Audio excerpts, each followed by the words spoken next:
আসসালামু আলাইকুম। এটা আছে কটচাঁদপুর ড্রাগন হাট,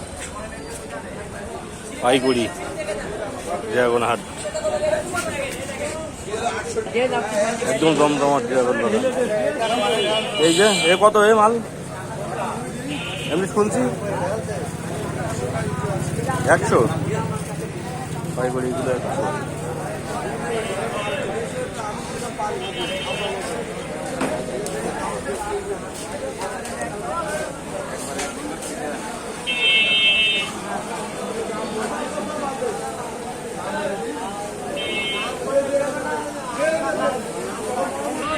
এই হচ্ছে ড্রাগন বাজার, জমজমাট হাট কটচাঁদপুর, একদম পাইগুড়ি ড্রাগন বাজার।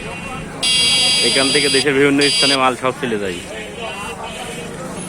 যাও, সকাল 7টার থেকে বেচা কিনা শুরু হয়, একদম বিকাল 4টা পর্যন্ত। এখানে শুধু ড্রাগন বিক্রয় হয় না, আমের সময় আম বিক্রয় হয়। এখন ড্রাগনের পাশাপাশি পেয়ারা, মালটা, এসবগুলো সব কিছুই বিক্রয় হয়। এই গুরু কোন মাল? এই যে পেয়ারা লোড আসছে, পেয়ারা